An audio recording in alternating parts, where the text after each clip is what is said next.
전세계 미스터리한 사건사고 소개하는 신지우입니다. 항상 나와 주변에서 정상적인 일만 일어나는 건 아니죠. 눈으로 보고도 도저히 납득하기 힘든 일은 생각보다 자주 일어납니다. 이 중 대부분은 처음에 이해가 안 돼도 시간이 지나면서 의문점이 풀리지만 그렇지 못한 경우도 꽤 많아요. 미스터리한 이야기를 많이 알고 좋아하는 사람들은 이러한 식의 이야기 전개를 많이 들어봤을 겁니다. 어느 날 주민이 일을 보러 나왔다가 수상한 사건 현장을 발견하고 경찰에 신고하면서 이야기가 알려졌다는 것이죠. 우연한 곳에서 시신을 발견했다, 이런 소식은 어렵지 않게 들을 수 있어요.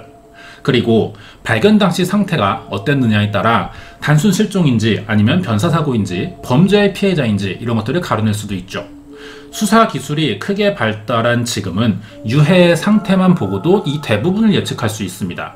그렇지 않은 경우는 거의 다 DNA 분석 기술로 신원을 밝혀낼 수 있죠. 자, 그런데요, 이번 사건은 시신이 발견됐지만 아직까지 신원과 사망 원인을 밝혀내지 못해서 미제 사건으로 남아 있습니다. 아주 예전에 일어났다면 보존된 단서가 거의 없을 테니까 신원을 밝혀내지 못하는 건 이해할 수 있는데요. 하지만 이번 이야기는 비교적 최근에 일어난 사건인데도 아직까지 미해결로 남아있다는 겁니다. 어떤 사연이 있었길래 미스터리로 남게 된 걸까요? 자세한 이야기 궁금하시면 구독과 좋아요 부탁드립니다.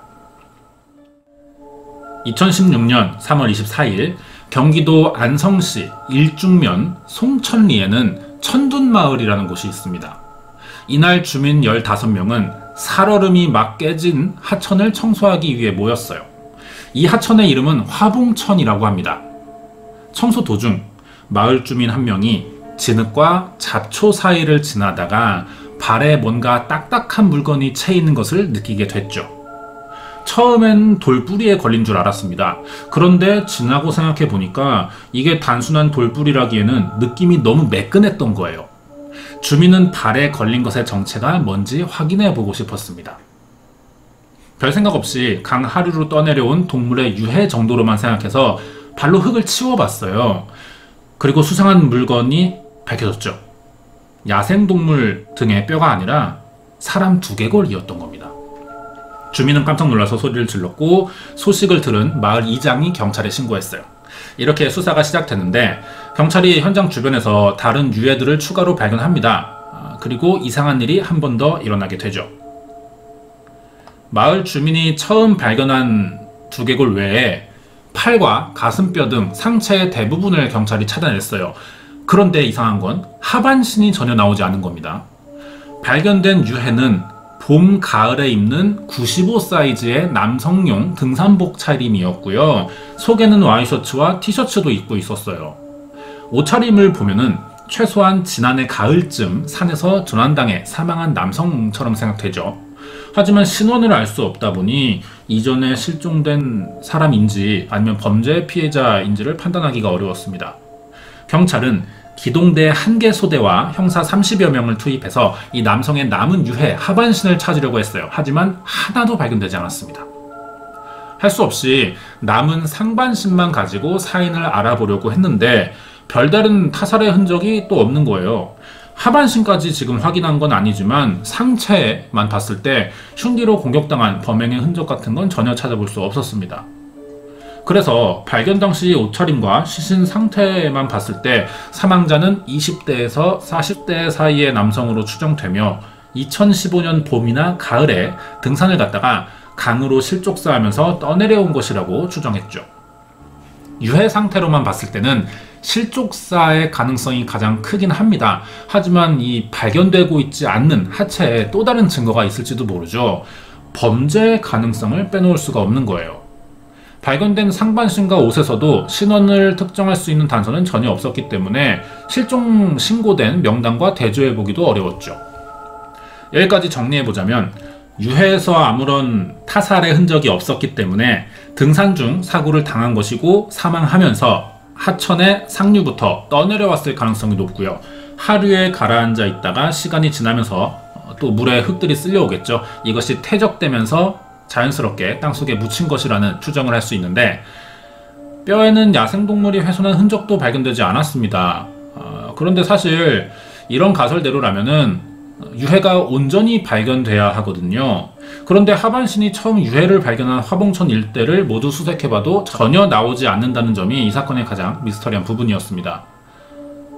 유해를 처음 발견한 주민들도 이 상황이 이상하다고 말했거든요.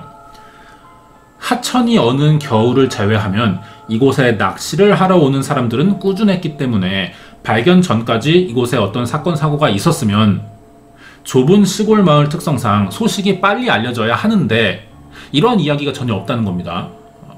그런데도 백골이 나왔으니 충분히 이상한 사건이라는 거죠. 사건이 일어난 장소 근처에 사는 주민들이 궁금한 건 한두 가지가 아니었어요. 사건 현장인 화봉천은 마을에서 멀어야 10m가 떨어진 가까운 거리였습니다. 현관문만 열어도 바로 이곳이 보일 정도인데 만약 마을 근처 산에서 사고가 있었고 사망자가 하천 물살에 하류까지 떠내려 온 것이라면 주민 중 누군가가 바로 경찰에 신고할 수 있을 만큼 눈에 띄는 장소라는 거죠. 그런데 백골이 발견되기 전까지 사람이 떠내려온 적은 한 번도 없었다는 겁니다. 거기에 첫 추정대로 단순히 산속 하천 상류에서 발을 헛디뎌 사망했고 시신이 하류인 하봉천까지 온 것이라는 확신을 가지기엔 수긍하기 힘든 부분들도 있었어요. 화봉천이 마을 인근에 있는 여러 저수지들의 물길이 만나는 곳이기도 합니다. 그리고 비가 많이 내리는 장마철에 아니면은 유속이 느려요. 그리고 수심도 낮습니다. 발목까지 차는 정도밖에 안 되거든요. 거의 개울가에 흐르는 물 수준인 거죠. 사망자의 유해가 발견된 3월은 한 해 중 강물이 가장 적은 시기이기도 했습니다. 겨울에서 막 봄이 되는 시기라 흐르는 물도 적고 수심이 깊지 않은데 어떻게 성인 남성이 화봉천까지 흘러내려올 수 있냐는 거죠. 사람의 시신이 완전히 부패해서 백골화되는 데 걸리는 시간은 날씨나 장소 아니면 주변 환경에 따라 다 다릅니다. 이 사건의 경우는 등산복 차림의 백골이라는 점을 봤을 때 유력한 사망 시점이 약 6개월 전으로 추정할 수 있는데요. 사망자가 봄, 가을 등산복을 입었다고 했었죠. 그러면 겨울이 오기 전 가을이 가장 가깝습니다. 2015년 가을인 거죠. 이때 사망자가 강 상류에서 실족사했다고 가정할 수 있는데 이때는 시기상 화봉천의 유속이 느립니다. 상류에서 하류까지 성인 남성 시신을 떠내려 보낼 만큼의 속도가 나오지 않아요. 물살이 느리지만 그래도 아주 불가능한 건 아니겠죠. 시간이 걸려서 천천히 화봉천까지 떠내려 왔다고 해도 앞에서 설명한 것처럼 하천 주민들과의 집거리는 10m밖에 안 됩니다. 가장 먼 집이 10m예요. 그렇기 때문에 마을 주민들에게 발견될 수밖에 없다는 거죠. 그러면은 완전히 부패하기 전에 비교적 온전한 상태였을 겁니다. 이런 환경에서 어떻게 최소 반년 넘도록 발견되지 않았냐는 거죠. 정말로 시신이 강 상류부터 천천히 내려온 것이라면은 강물이 발견 당시처럼 뼈들을 상처 하나 없이 온전하게 운반할 수 있는지도 검증해 볼 필요가 있어요. 보통 강 상류에서 하류까지 떠내려오는 시신들은요, 온전한 상태인 경우가 굉장히 드물거든요. 이유는 강 상류가 산 중턱에 있는 계곡일 확률이 높습니다. 이런 곳은 보통 높고요. 큰 바위들이 많아요. 등산객이 계곡에서 실족사했고 중간에 발견한 사람 없이 하류까지 떠내려 왔으면은 물살에 휩쓸리고 계곡 바위들에 부딪히면서 시신이 부서지게 되거든요. 뼈에 부딪힌 흔적들이 남아야 한다는 거죠. 그런데 화봉천에서 발견된 백골은 관절들이 분리되거나 하반신을 찾을 수는 없었지만 타살이나 외부의 타격 등으로 보이는 흔적이 일체 없었다는 겁니다. 그렇기 때문에 단순히 실족사 당해서 화봉천까지 떠내려왔다고 보기에는 좀 무리가 있는 추측인 거죠. 이런 생각은 전문가가 아니라 이곳에 오래 산 마을 주민들도 마찬가지였어요. 자, 여기에 사건이 더 미스터리하게 보이는 이유가 하나 더 있습니다. 화봉천에서 상류 방향으로 450m 정도 떨어진 곳에 약 1.5m 높이의 낙차공이라는 구조물이 설치되어 있는데요. 이 낙차공이라는 게 하천이나 수로 바닥에 물의 흐름과 좀 물길을 안정시키는 용도로 설치합니다. 이름이 좀 생소할 수는 있는데요. 우리나라에 많이 설치되어 있고요.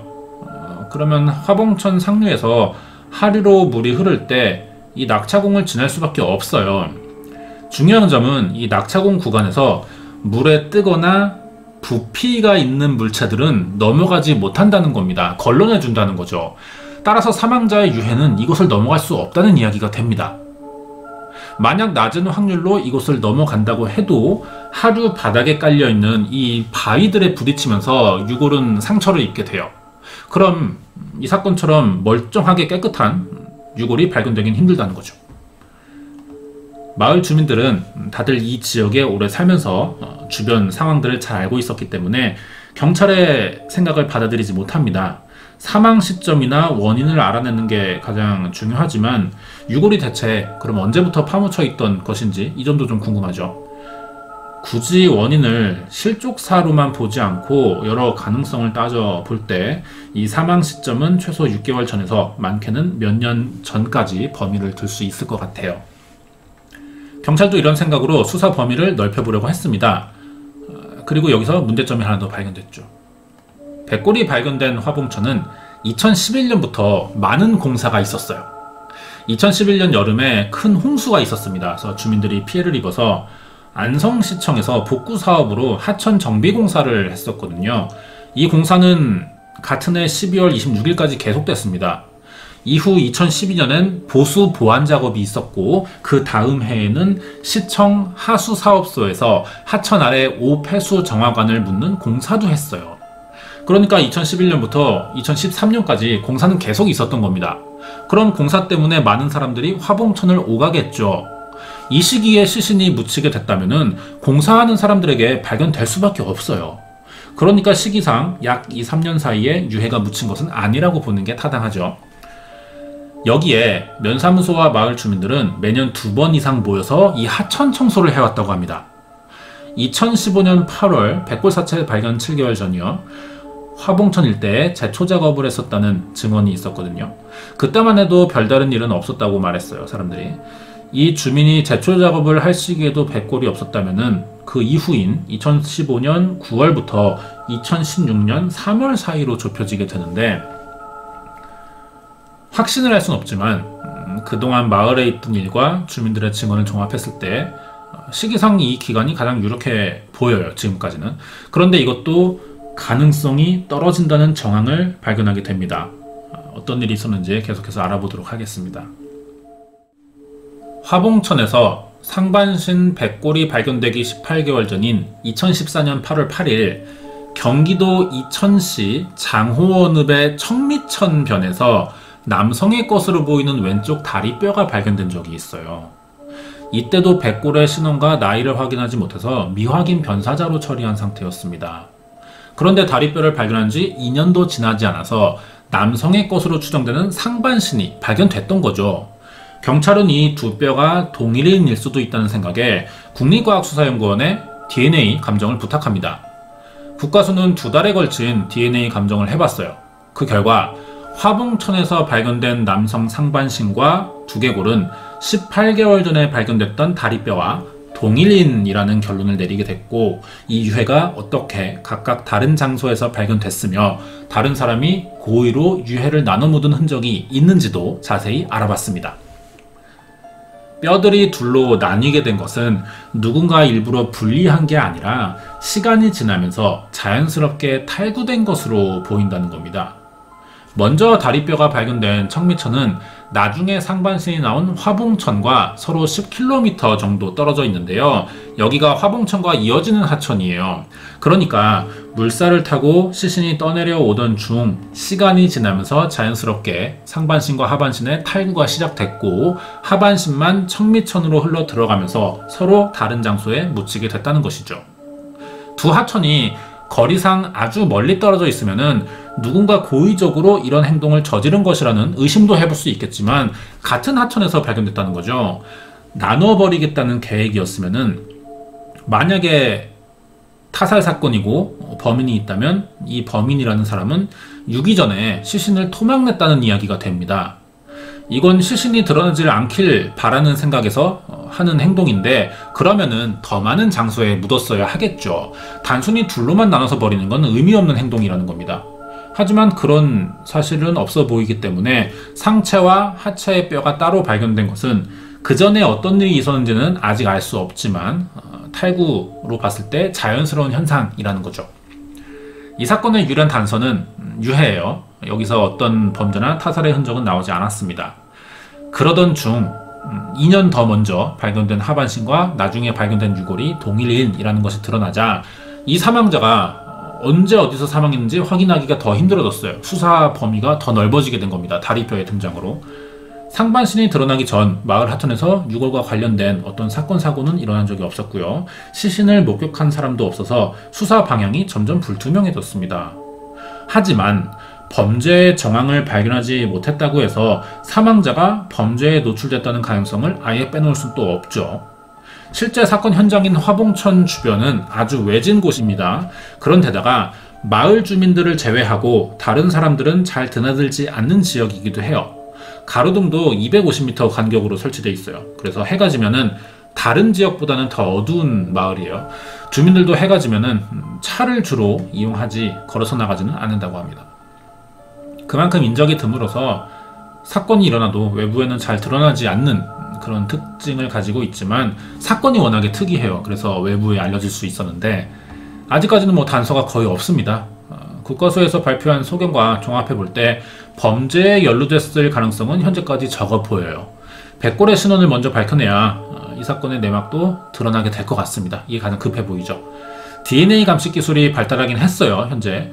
하지만 분리된 유골이 같은 사람이라는 것 외에 사망자의 신원은 알아내지 못하고 있습니다. 20대에서 40대 사이의 남성이라는 것을 제외하면 밝혀진 게 하나도 없는 미제 사건인 거죠. 이 남성은 대체 언제 어디서 어떻게 사망했길래 외진 곳에서 백골로 발견된 걸까요? 밝혀진 내용이 많지 않아서요. 이 사건은 내용도 그만큼 짧습니다.